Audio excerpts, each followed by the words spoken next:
All right. So, start with your name. Start with what brought you to Muskogee in the first place. Okay. My name's Michael Fogelman, and we were living in Stigler. I was working at Charlie's Chicken, and my son Daniel got sick, went to Fort Smith, Hospital Mercy at Fort Smith. And I texted my boss that morning and told him I was going with him. And when I got back, he got home, he got a text saying he didn't need me no more. So they let you go because you went to your son. Okay. Yeah. Then we stayed in Stigler for as long as we could and got behind on rent. So then we came to GRM in Muskogee. How did you hear about GRM in Muskogee? How did you hear about it? Online. You looked on, so you just Googled homeless shelters? I Googled homeless shelters, and that one popped up, and I clicked on it and called them. And we got a ride down here, stayed 32 days. I didn't have no problems when we first got here. Yeah, well, that's like your intro to a new job. They're going to make it seem as great as they can. They're going to make you feel like you're at home. They're going to make you feel like they care for as long as they can hold that mask up. Right. But what happened to make you guys leave? Daniel had told Sean Smith when we first got there that he'd smoked weed the day before. We passed panel the 2 weeks that they tested him, and then Sean tested him again, and he still tested positive, so they kicked him out. Okay. So for those of you that don't know what panel is basically you go to them with a life plan. This is what I want to do, what I want GRM to do for me. And they say, okay, you're worthy to stay, or no, you're not worthy to stay. And it's a panel of judges. They say like 3 of your peers and 2 of staff members are there. And they vote at the end to say, yeah, they can stay or nay. So, all right. So, how was your stay there? Like, while you were there, can you tell me anything about GRM that our stay was good. We liked everybody in the dorm. Some of the food was okay. Some of it, sometimes wasn't even worth eating. Right. You didn't have an appetite. When you had it day after day after day or week after week, you didn't want it. Right. Like the rice. Right. Like the rice. Yeah. Like the rice is. That's their staple food for sure. They'll feed you rice for every meal if they can. What about like meetings? Did you go to all the meetings? You had to watch videos, right? And the meeting, we had Dress for Success every Wednesday, and you got then it was Baldy Bugs. Now I understand it's GRM Bugs. Yeah, which people jokingly call culty cash. Yeah. Because the place is a cult. It has the dude's face on the money, like on the fake money. Come on, he's changed it he took his face off of him, and now he just calls it GRM Bugs. But that's why, because we have several people that were in there were calling it a cult, and so he got offended by that and changed it. He didn't want it to appear that way. Well, so you did all the meetings, you did everything you were supposed to do, but because Daniel smoked weed, you guys were kicked out. He was kicked out, and of course you didn't want him to go out on his own. And I voluntarily left, and Sean asked him, well, why does it work like that? Why is he leaving, even though you're being kicked out? Right. And I said, because he's my son, I don't want to leave him out here by himself. Right. So I volunteered. I mean, him being kicked out in the first place isn't even right. So, I agree with you. Obviously, you're thinking that, your family's more important. Right. But they don't want you to think that way. Right. See, I mean, if you think about it really long and hard, they tried to stop you from leaving. Mm-hmm. They tried to stop me from leaving. They tried to stop everyone from leaving, even though they're kicking our family members, people that we love out. Jack is out here because I was on the verge of being kicked out, and I'm like, I'm not going through the stress of this anymore, and I left on my own. So Jack followed. He's like, I'm going with you. I'm not letting you do this by yourself.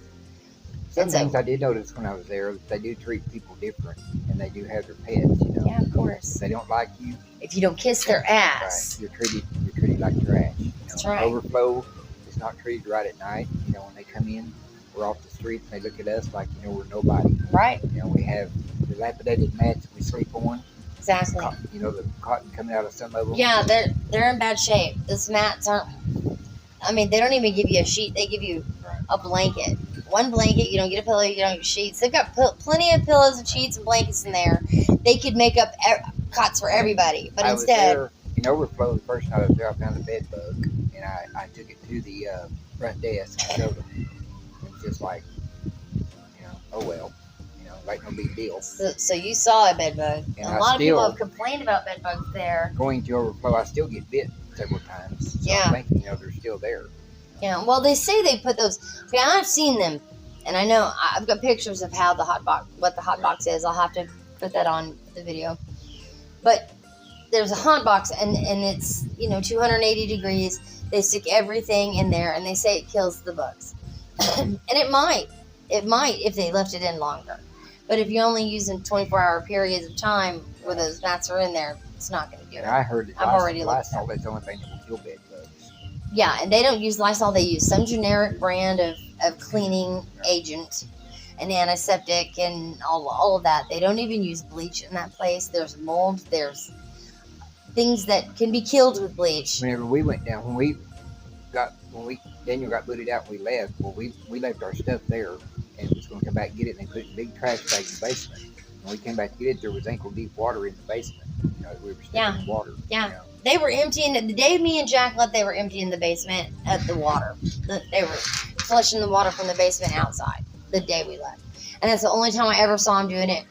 And it was we were there 3 months, and it rained 2.5 months of that 3 months. We used to work in the kitchen. We'd come in at 5:30 in the morning, and the minute we put that light on, big pack rats would run everywhere. Yeah, rats. They have the worst rat problem I've ever seen in my life. And they were getting into the food in the kitchen, so they built like this still room so that the rats couldn't get in. But the people that were building it were people that were staying there, guests at GRM. First off, I know one of them, and he was telling me, the rats are still going to get in because of the ductwork. There's nothing we can do about that. We can't close off the ductwork. They're going to get in. So there's rats in the food there. And our 3-day, 4-day-old food, 5-day, 7-day-old food that's already expired, past expiration date, we're eating that. And rats have been all over it. And they get donations on Monday, Wednesdays, and Fridays. That's right. And they wake up in the morning. They get donations every day, but on those days they get food donations. Say no sandwiches. What it is, they have lazy workers in the kitchen that doesn't want to work because they're not staffed. That place is not staffed. Right. We're all basically volunteer slaves. Yeah, they don't need guests on the desk anyway. They need member management on the Well, desk. they need management everywhere, in the kitchen, at the front desk. They need to run that place like a business instead of like, they run on slave labor. We guests. I was a front desk person. You were a kitchen person. They give you a job. And they say, we're giving you a job to show you that you can take on some responsibility, be a leader, whatever. They try to sell it like that, but really what it is they need people to work in the kitchen. They need people to answer the phones that they don't have to pay.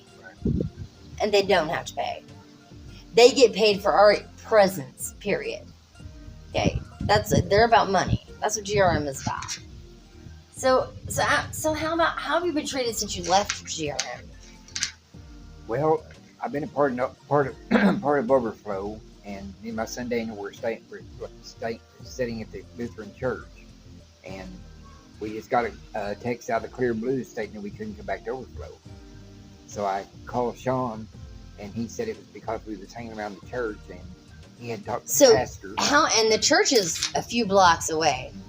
So someone was watching you. Who do you think was watching you? I think it's either Stacy or some of her snitches there. Yeah, and she's got plenty of those. Right. She's got a lot of people that'll kiss her ass and tell her things. Especially front desk people, of course. Right. She's H&S, which is hospitality and safety, which means that, we're all smiles at the front desk and we enforce their laws because that's what they are, and we are security for the place. And I had to write the pastor an apology letter because we'd been sitting at the church, and pastor would be there and he would say, as long as y'all keep the area clean, I don't care. Yeah. So he gave you explicit permission to be there, but you were kicked out of Overflow because someone saw you standing there, and they don't like it that you're there. Right. It's the same reason why Mark got his car towed. It's the same because they just saw it and was like, well, they didn't ask my permission to do that. They didn't, like this is against our rules. So we're going to do something about that. Yeah, they and that's the only thing they can take from you is a place to sleep at night. That's what they can take, so that's what they take. Yeah, they push God on you too much. I mean, I understand you're supposed to serve God, but they push it on you a little bit too much. A little bit. and God's not even in the place to begin with. No, absolutely not. Satan has got turned loose in there. Man, I'll tell you this. That's why I say it's a cult, and it's not about Satan or God even. They push a certain narrative about God, and it's their own beliefs. And if you don't believe the same way that they believe, you're definitely singled out, and treated a certain way. A certain way. They heard that I did tarot cards, that I did tarot readings while I was in there. I wasn't doing them while I was there. I was doing them at the library. And somebody that got upset about me doing something, saying something, whatever, went and told Stacy that I read tarot cards at the library for people. And from that day, I got shit all the time. She would nitpick every little thing that I did. And it's something like that. If they don't believe in something that you say or do, or whatever, they're going to find some reason to punish you, even if they can't tell you the reason why. Like 2 weeks ago, whenever the man and woman were sleeping together in overflow, and I brought it across Josette, it was Jill that, that let it go on, and they told Stacy. Well, Jill came in and saw them in bed together and said nothing and did nothing about it. She asked the guy why she cuddled up again next to you. Even spoke to him about it, but didn't do anything about it. She said she had to come back in there again because they woke Phil up. Phil was throwing a fit, cussing at Jill. They pick and choose who they bend the rules for, and especially people of color. If you are a person of color, you're favored. You're favored. She went to tell Stacy, and Stacy said everything's hearsay. Everything is just hearsay with that. Yeah, exactly. It's like they don't want to run the cameras back and see. And that's all they had to do was look at the camera and they would have seen. It is so windy. I hope it's not too windy in my microphones. So, why are you telling me this stuff about JRM today? Because it's aggravating. Because we don't cause no trouble in overflow. We go in and get our mattress, lay down, go to sleep. And then here a couple weeks ago, I was accused of unplugging the bug light up over where I sleep at. And I told them it wasn't me. Maybe it was the guest that was unplugging it. Right. Some of the kids know that they have it in the dining room. Right.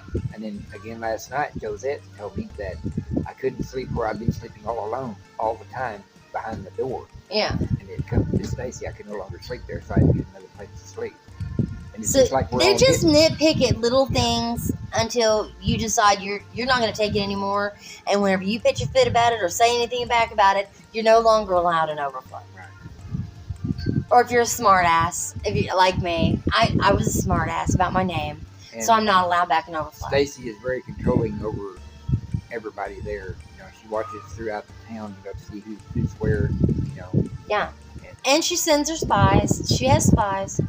We know them. We know who they are. Sean made the comment to what's her name? That lady, Angela. Was it Decker? Angela, yeah. The older lady, Angela. That made the comment that they do have snitches in there, and that's how they get their information. Of course. I mean, how would you do it? I'd watch the cameras, and I'd be talking to people that giving them reasons to like me, to manipulate them, to get what I want from them. Yeah. I mean, if you're smart and you're a business person, that's what you do. And they definitely take advantage of that. They absolutely do that. And one day we was cleaning and they're washing dishes, and Victor comes in, and then my son Daniel were washing dishes, and he come in and just started throwing dishes in the water. Victor's the one that splashing bleach.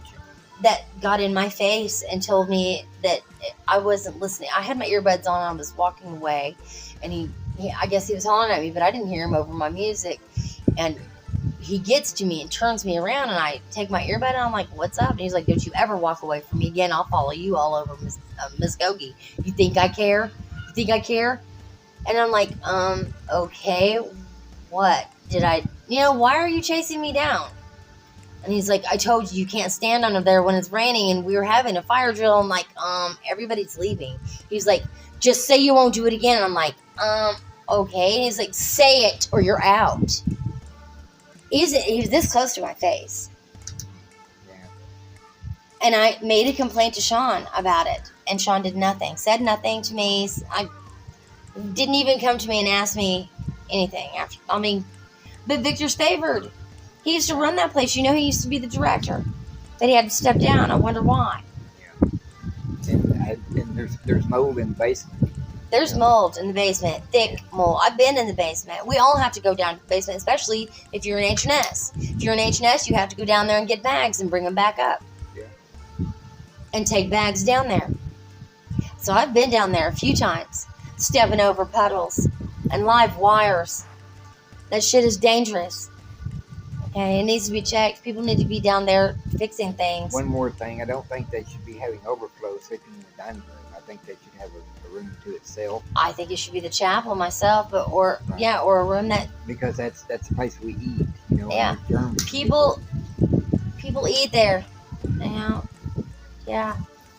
It shouldn't be used for anything but that. Is there anything else you want to add before we go? My honest opinion, I think it should be shut down. Yeah. And straightened out. Yeah. And get proper management in there. Yeah. And when it is straightened out, get proper management and open it back up for the homeless. Yeah. And treat the homeless right, with respect, and not like they're a bunch of garbage off the street. Well, that's what we are, is garbage off the street. Yeah. And until we get somebody in there, like you said, with a different point of view about circumstances like our own. They want to push the program, but yet they're not doing the program the way it should be done. It's like it's a half-ass program. Well, I agree. I agree with everything you said. I've been there. I know. It's the reason why we tease them so much about it being a cult, is because the way it's run, they run it like one. And I feel like that if they have their property, they don't want you on that. That's their rule. But if it's somebody else's property, they shouldn't worry about what's going on there. They should worry about the mission. Right. They worry about a lot of things that they shouldn't be worried about. Like what we're doing outside that mission. We're all adults. We can do what we want to do outside that mission. Mm-hmm. We shouldn't have to answer. Right. We're all grown adults. Exactly. Every one of us is there except the women with kids. Yeah. Well, I appreciate you talking to me about GRM. I know that this could bring backlash. I want you to know that ahead of time, before, first and foremost. I'm seriously thinking about taking it all the way to the governor. The way people are being treated in that place is not only ungodly, it's disrespectful. Right. And it's making people sick also, Everybody that's in there is sick. I've talked about the sickness a lot before, about how sick I was the entire time I was in there. I was sick. And I've on this channel I have talked about it. On my other channel I've talked about it. We all got sick. I was there for almost 3 months. The entire time I was there, I was coughing stuff up. I was hitting my inhaler daily, which I don't have to do unless I have real bad allergies, or unless I'm out in the rain. That's the only time I ever have to hit that inhaler. While I was there, I hit it every day. And there's a reason for that. The black mold, the rats in the ceiling, where we're sleeping, they run that ozone machine every day. You're not even supposed to do that, but weekly, maybe monthly, in a place that size. Yeah. And they're having people in and out there while the ozone machine is on, which is a hazard to your health. There's a lot of things that go on in there that are a danger to the people that are staying there. And the black mold would be the first one I would address, because that shit causes cancer. Okay? One more thing. Like in the women's dorm, whenever they, like Stacy, finds stuff on the bed, she'll take it. That's your personal stuff. Yeah. They Same way do. with the men's dorm. They do take things from you without your permission, without you even telling you they're going to. your shit will just be gone one day off your bed, and you're like, what happened to it? And you think somebody's stealing it, whatever, and then you find out, oh no, it's the staff there.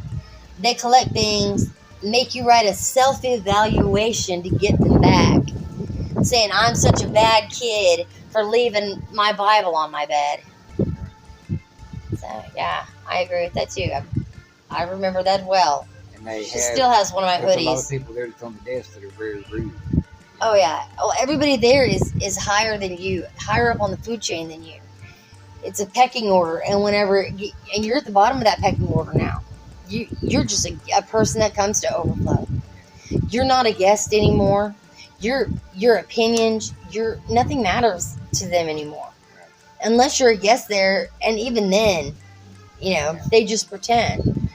They give you a part of that pecking order, and it gives you a little bit of power, and you feel like you've got this responsibility that you've got to take care of for GRM, and they try to make you feel good about having to do it. Like Daniel the first time I ever met him, he didn't even hesitate in telling me, we're not supposed to be putting coffee in our own cups. He gave me a rule day one, me being there. He wasn't no higher than I was. And that's what I'm saying, like, they give you a little bit of that, and they're like, okay, now you're in charge of take care of this. Don't let anything get past you. And if it does, you come and talk to us. Whatever happens around you, we want to know about it. And they get you to spy for them. Every single person there, they'll do it. And they'll do it without question. Just because they're grateful for a place to sleep and to have a shower. That's taking advantage of people. And I watch and overflow what goes on. And I see, people, that I watch for the ones that get on the wrong side when they sleep. Right. But the last ordeal with the man won't sleep together, I thought, no more. Who cares? Yeah, no more. Like, why would you? Yeah, I agree. Well, I'm not following. That's why I'm out. I can't follow the rules. Like, I just think it's so petty, and I think it's so aggravating having a fight tooth and nail to defend yourself from people. It's like Angela Decker when she got kicked out. She told Sean she wasn't abiding by his man-made rule. That's it. That's it. They act like gods themselves. And I guarantee you, if there was an audit or two done at GRM, they'd find some things out. Because you can't hide everything, and I don't care. I've seen it all. They would be surprised if they would. You can't hide it all. You can't pretend like you're not doing stuff that you're doing. And you may say it's this, but it's really that. You're not the magician I am. Okay? I see things people don't think I see. And I saw a lot while I was there. I've seen things while I was there that would get any place shut down. But because they have a church inside that building, they are exempt from a lot of that judgment. Until the right person hears. And they're not Christians because he can be out in the snow or rain or storms. Oh yeah. We had to sit out there during a damn tornado. We were standing out on the front porch. They wouldn't even let us in. So anyways, I think that's it. Okay. 25 minutes. It's pretty good.